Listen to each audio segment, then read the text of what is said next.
John Silence Radio presenta.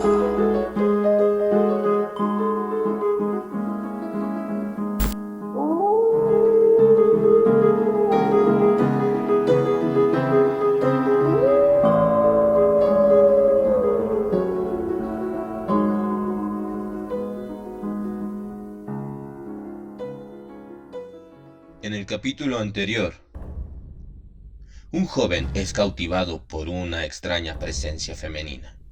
Minutos después de su ordenanza sacerdotal, nuestro protagonista no puede resistirse a los encantos de aquella misteriosa presencia.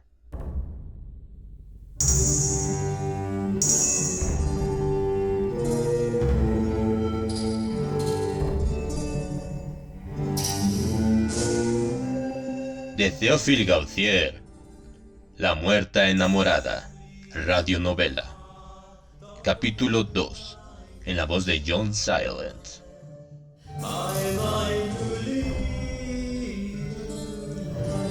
Con música de Joe Wolf y Ari Racing.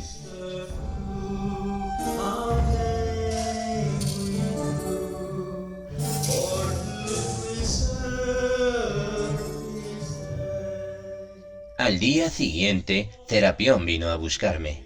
2 mulas aguardaban en la puerta con nuestros escasos bagajes.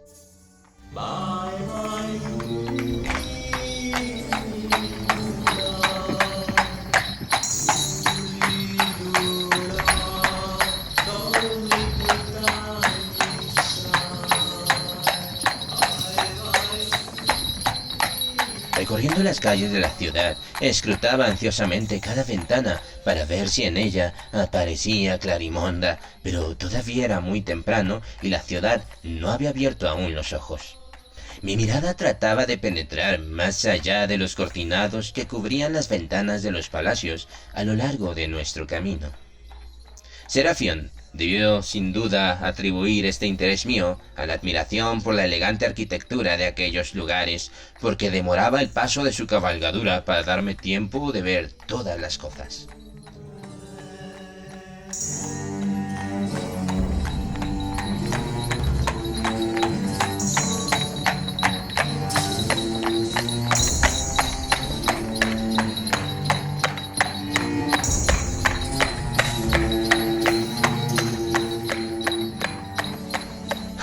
Llegamos, al fin, a las puertas de la ciudad y comenzamos a ascender la colina.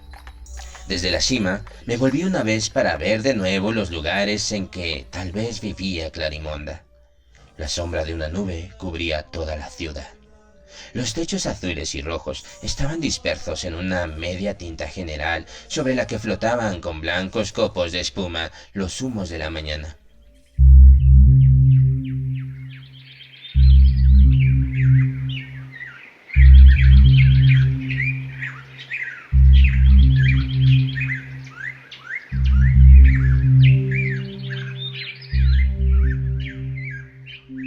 Por un singular efecto óptico, resaltaba dorado por el único rayo de luz un edificio que sobrepasaba en altura a todas las construcciones cercanas, inmersas en la niebla, y, aunque se encontraba en realidad a más de 1 legua de nosotros, me parecía muy próximo y podía distinguir todos sus detalles.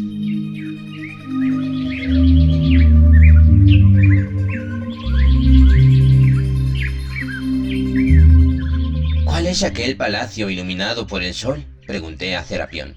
Se resguardó de la luz con la mano y me contestó: es el antiguo palacio que el príncipe Concini ha regalado a la cortesana Clarimonda. Parece que es teatro de orgías monstruosas. Y justamente en aquel instante, fuese realidad o ilusión, me pareció advertir en la terraza una clara pequeña figura que resplandeció un segundo y enseguida se apagó. Seguramente era Clarimonda. ¿Sabía acaso que en ese mismo momento, desde lo alto de aquel áspero sendero que me alejaba aún más de ella, yo cubría con los ojos su casa, que un burlón juego de luces que parecía poner al alcance de mi mano, casi invitándome a entrar en ella como un señor? Ciertamente, ella debía saberlo. Su alma era demasiado afín a la mía, para no sentir mis propias turbaciones, y era seguro el sentimiento que la había incitado, aún envuelta en sus velos nocturnos, a salir a la terraza al comenzar la mañana.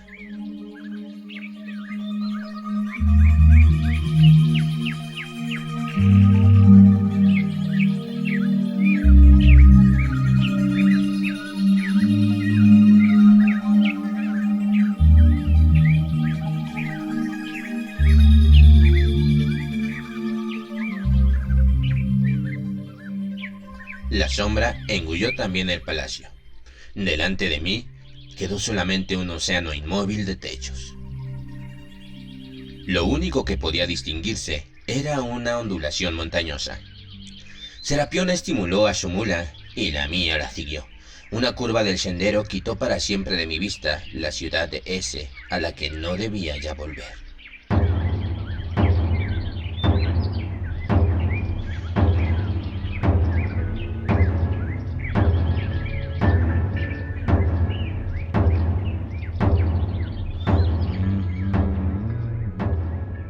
Después de 3 días de camino, a través de campos desolados, vimos apuntar el gallo de la cima del campanario de la iglesia donde debía servir.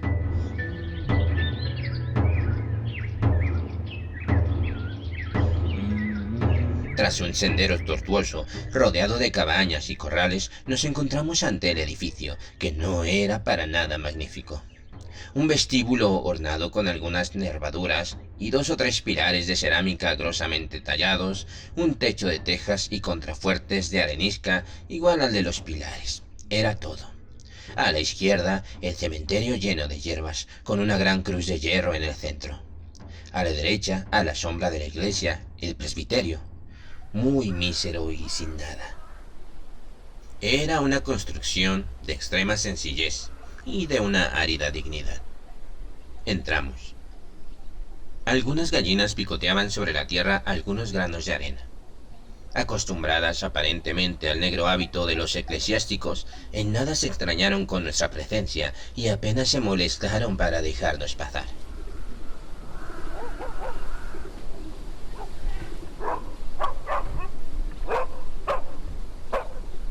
Un ladrido flojo y enmohecido se escuchó y vimos a un perro acercarse. El animal perteneció a mi predecesor. Tenía la mirada sin brillo, la pelambre gris y todos los síntomas de la más alta vejez que puede un perro alcanzar. Con ternura lo acaricié y él también se puso a caminar a mi lado con un aire de inexpresable satisfacción. Una mujer, igualmente anciana, y que había sido la gobernanta del viejo cura, vino con prontitud a nuestro encuentro, y después de haberme hecho entrar en una sala baja, me preguntó si mi intención era conservarla conmigo. Le respondí que yo la conservaría a mi lado, tanto a ella como al perro, y también a las gallinas y a todo el mobiliario que su amo le había dejado a su muerte, lo que la hizo entrar en un estado de euforia. Por su parte, el abad Serapión pagó de inmediato el precio que ella pidió.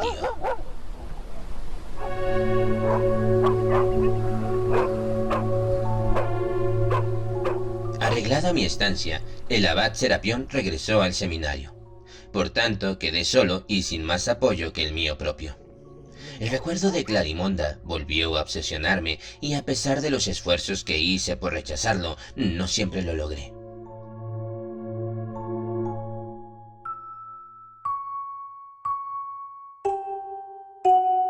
Una tarde, paseando entre la alameda bordeada de arbustos en el jardincillo, me pareció ver a través de la enramada una forma femenina que seguía todos mis movimientos, y el destello entre el follaje de 2 iris verdes de mar, pero no era sino una ilusión, y tras pasar al otro lado de la alameda, no encontré nada más que la huella de un pie sobre la arena, tan breve que podía confundirse con la del pie de un niño.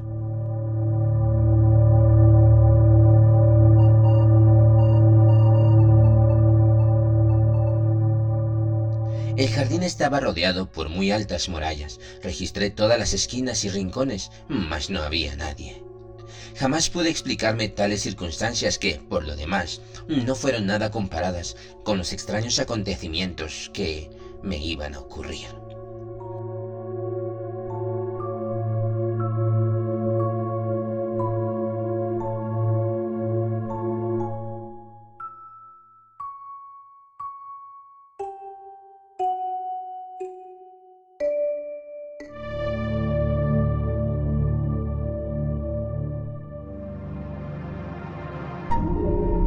John Silence Radio.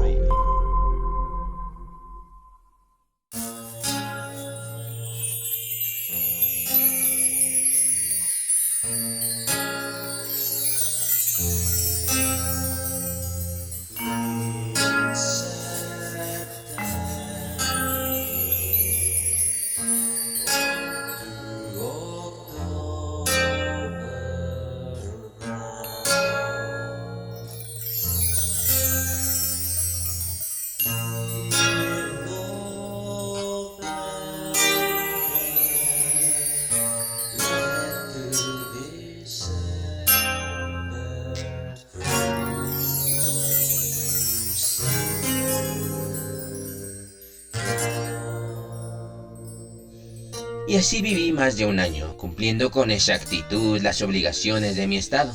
Rezaba, ayunaba, consolaba y socorría a los enfermos, daba limosna hasta quedarme solo con lo que satisfaciera mis necesidades fundamentales. Pero sentía en el fondo de mí una aridez extrema, y las fuentes de la gracia se mantuvieron secas para mí. No gozaba de esa satisfacción que otorga el cumplimiento de una santa misión. Mi ideal estaba más lejos, y las palabras de Clarimonda con frecuencia regresaban a mis labios como un refrán involuntario. Oh hermano, medita bien en esto. Por haber levantado una sola vez la vista hacia una mujer, por una falta tan ligera en apariencia, padecí durante muchos años la agitación más miserable. Mi vida se vio afectada para siempre.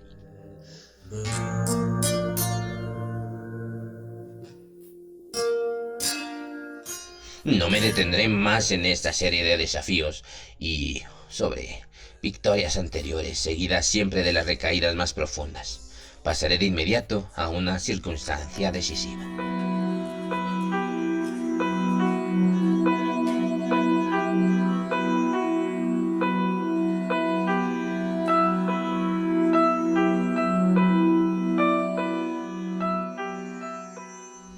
Una noche tocaron con violencia a mi puerta. La vieja ama de llaves fue a abrir y un hombre de piel morena, ricamente vestido, se recortó en el umbral. Algo en su aspecto atemorizó al principio a la anciana, pero el hombre la tranquilizó y le dijo que había venido a buscarme para una tarea que incumbía a mi ministerio. Su dueña, una gran dama, se estaba muriendo y deseaba un sacerdote.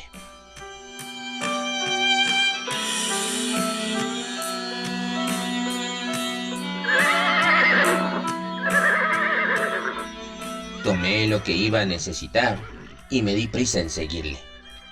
Ante la puerta resoplaban impacientes 2 caballos negros como la noche, y un cándido humo surgía de sus narinas. El hombre me ayudó a montar en uno de los corceles y saltó sobre el otro. Apretó las rodillas y dejó libres las bridas de su caballo, que partió como una flecha.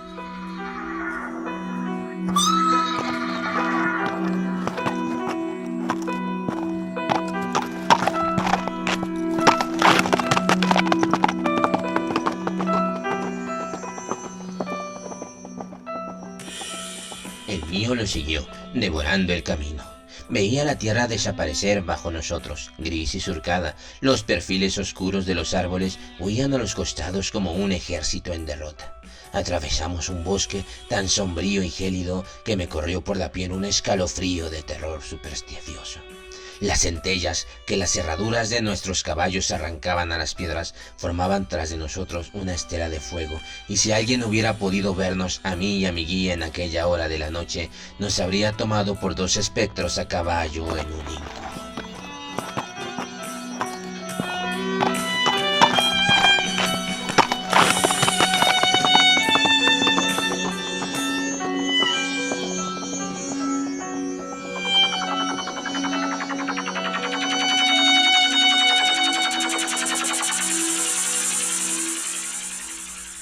La crin de los 2 caballos se enmarañaba siempre más. Arroyos de sudor corrían sobre sus flancos, pero cuando los veía extenuarse, el escudero, para reanimarlos, daba un grito gutural que no tenía nada de humano, y la carrera recobraba aún mayor furia.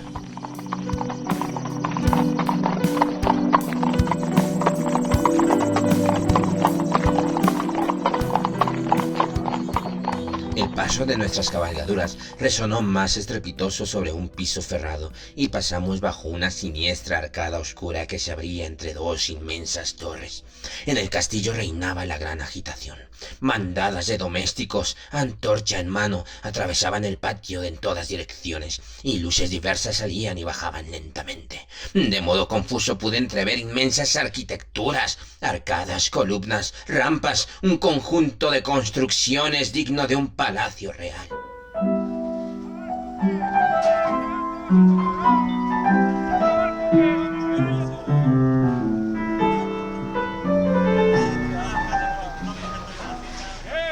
Un pajecillo negro, el mismo que me diera la esquela de Clarimonda y que reconocí al instante, me ayudó a bajar de la silla y un mayordomo vestido de velludo negro vino hacia mí apoyándose en un bastón de marfil. Gruesas lágrimas le corrían de los ojos sobre la barba blanca. «Demasiado tarde», dijo meneando la cabeza. «Demasiado tarde. Pero si no hizo a tiempo para salvar el alma, pues venga al menos a velar el cuerpo».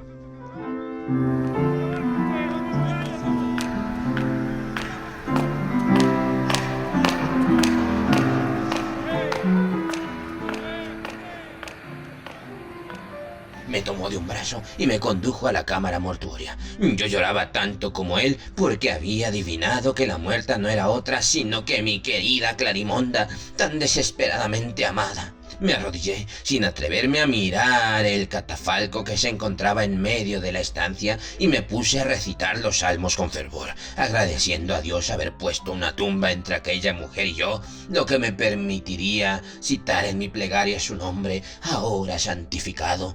Pero poco a poco mi santo fervor disminuyó y comencé a fantasear. Aquella cámara no tenía nada de una cámara mortuoria. En vez del aire fétido y cadaverino que respiraba siempre en tales lugares, un lánguido perfume de esencias orientales, un no sé cuál afrodisíaco olor de mujer, flotaba dulcemente en el aire tibio.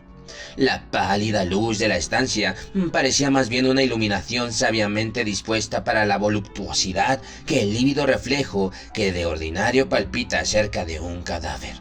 Pensaba en el singular caso que me había hecho encontrar de nuevo a Clarimonda, justamente en el monte en que la perdía por siempre, y un suspiro de pena escapó de mi pecho. Me pareció sentir también un suspiro a mis espaldas y me volví instintivamente. Sin embargo, era solo un eco, pero en ese movimiento mis ojos cayeron sobre el catafalco que antes había tratado de no mirar.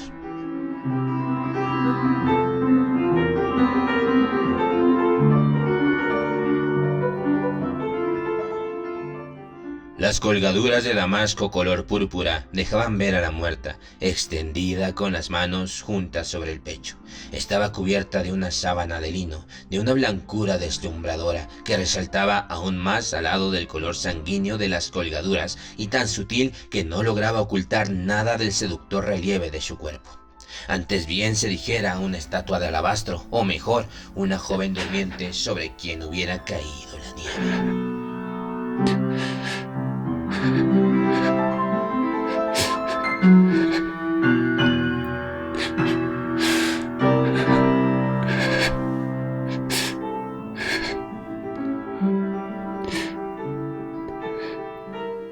No podía contenerme más. Aquel aire de alcoba me exaltaba y yo caminaba a largos pasos por toda la estancia, parándome continuamente a contemplar la hermosa difunta bajo la transparencia del sudario.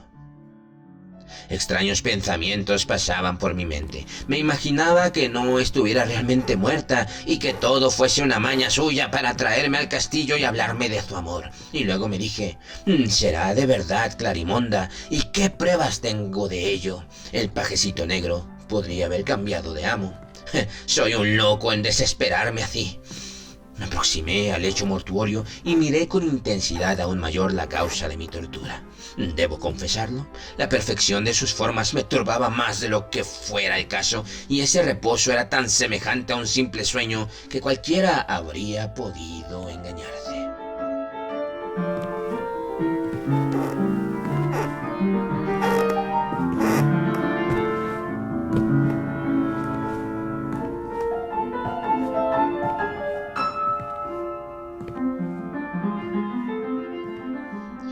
olvidé que estaba en ese lugar para un servicio fúnebre y me creí un esposo por vez primera en la cámara de la joven mujer que, púdica, se cubre el rostro. Trastornado por el dolor, arrebatado del gozo, temblando de temor y placer, me incliné hacia ella y levanté lentamente la punta del sudario, reteniendo la respiración por temor a despertarla. Sí, era en efecto Clarimonda, como la viera en la iglesia el día en que había sido ordenado sacerdote. Estaba seductora como entonces, y la muerte le agregaba solo una coquetería complementaria.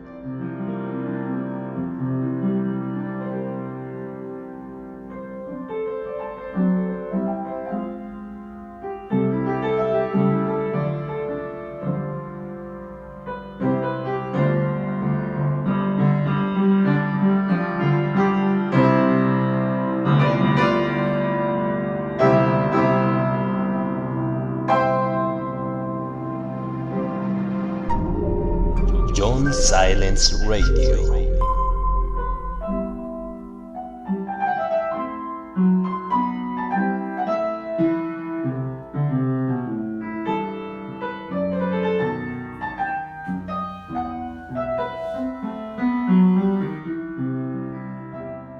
Permanecí largamente absorbido en aquella muda contemplación y en tanto más la miraba, menos podía convencerme de que la vida hubiera podido verdaderamente abandonar ese cuerpo estupendo.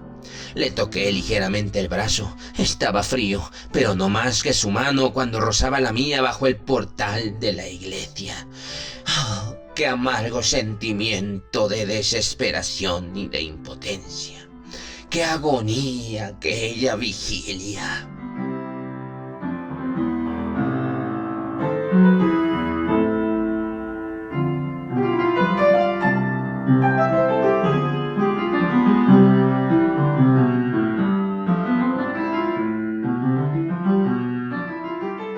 La noche avanzaba y sintiendo acercarse el momento de la separación eterna, no pude evitar la triste y suprema dulzura de poner un tenue beso sobre los labios de aquella que había tenido todo mi amor.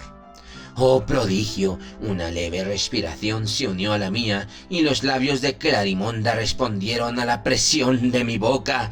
Sus ojos se abrieron recobrando la luz y ella, suspirando, separó los brazos y me los echó alrededor del cuello con un aire de inefable éxtasis. «Romualdo», me dijo con voz lánguida y dulce como las vibraciones últimas de un arpa. «¿Qué haces? Te he esperado tan largamente que me he muerto. Pero somos prometidos. Puedo verte y puedo llegar hasta ti. Adiós, Romualdo, adiós. Te amo y te ofreceré esta vida que tú reclamaste en mí por un instante con un beso. Hasta pronto».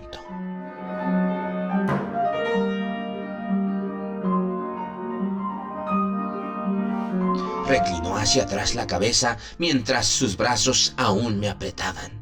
Un torbellino de viento abrió vivamente la ventana y entró en la estancia. La lámpara se apagó y yo caí desvanecido sobre el pecho de la hermosa difunta.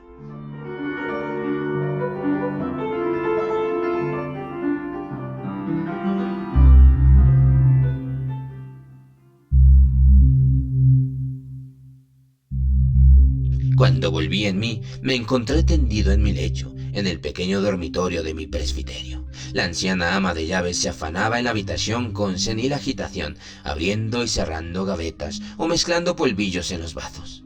Viéndome abrir los ojos, la anciana dio un gritito de alegría, pero yo estaba tan débil que no pude decir una palabra ni hacer gesto alguno. Supe luego que había permanecido en aquel estado durante 3 días enteros, no dando otro signo de vida que una respiración casi imperceptible. El ama de llaves me refirió que el mismo hombre de la piel oscura que me viniera a buscar de noche me había traído a la mañana siguiente en una litera, marchándose enseguida.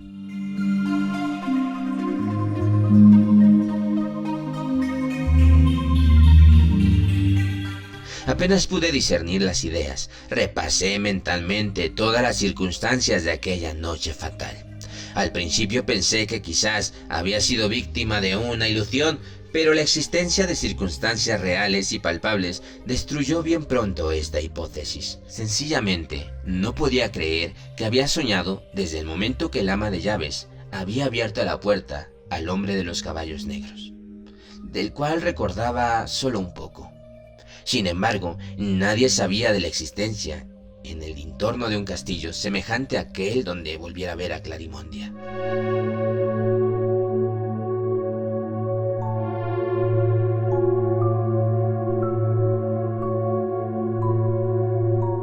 Una mañana vi entrar al abad Serapión. Mientras me pedía noticias de mi salud con tono hipócritamente meloso, fijaba en mí sus amarillas pupilas leoninas y me hundía sus miradas como una sonda en el fondo del alma. Después me hizo algunas preguntas sobre el modo como yo gobernaba mi parroquia, si me encontraba bien en ella, cómo empleaba mi tiempo libre, cuáles eran mis lecturas favoritas y otras cuestiones insignificantes de este género.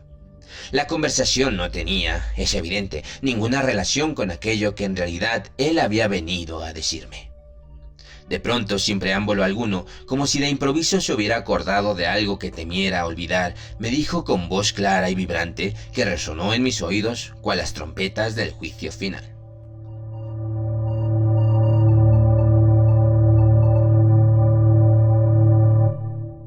La cortesana Clarimonda murió días pasados tras una fiesta macabra de 8 días y 8 noches.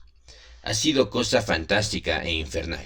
Se han repetido los hechos horripilantes de los festines de Baltasar y de Cleopatra.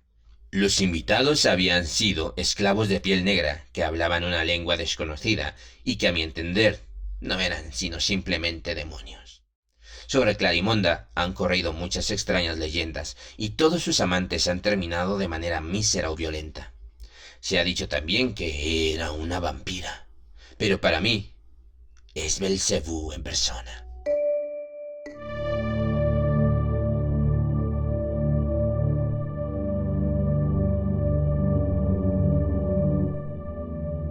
Guardó silencio, observándome aún más atentamente como para ver el efecto que en mí tenían sus palabras. No había podido evitar un gesto al sentir nombrar a Clarimonda, y turbación y terror se manifestaron en mi rostro, aunque yo hiciera de todo para dominarme. Serapión me miró con preocupación, de una manera severa. Luego me dijo: «Hijo mío, debo ponerte en guardia. Tienes un pie sobre un abismo. Cuida de no precipitarte a él. Satanás usa de pacientes argucias y las tumbas no siempre son definitivas. Sería necesario cerrar la piedra tumbal de Clarimonda con triple sello, porque parece que esta ni siquiera es la primera vez que ha muerto. Dios te cuide, Romualdo, Dios te cuide». Y Serapión, volviendo las espaldas, se marchó con lentitud.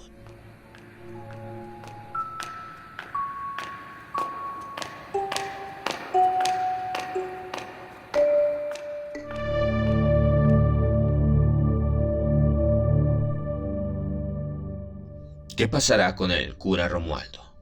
¿Caerá en las garras de Clarimonda? No te pierdas el capítulo final de esta apasionante radionovela, solo por John Silence Radio, la voz que te acompaña.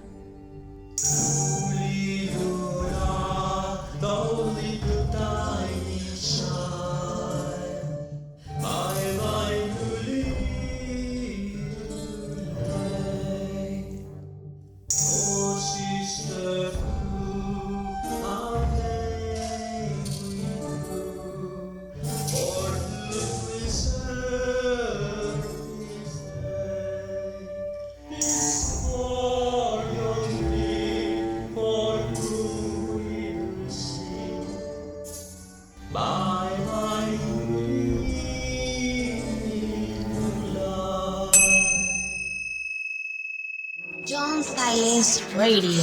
Suscríbete al canal y activa la campanita para que no te pierdas ninguno de nuestros videos. Oye, ¿dónde puedo encontrar audiolibros? Por supuesto, los mejores audiolibros de la red solo en John Silence Radio. No aceptes imitaciones. Solo en John Silence Radio encontrarás audiolibros 100% ambientados. Sonido envolvente y cientos de títulos para escoger. Ya lo sabes, ponte tus audífonos, apaga la luz y prepárate para viajar a otros mundos. Solo en John Silence Radio. John Silence Radio. La voz que te acompaña.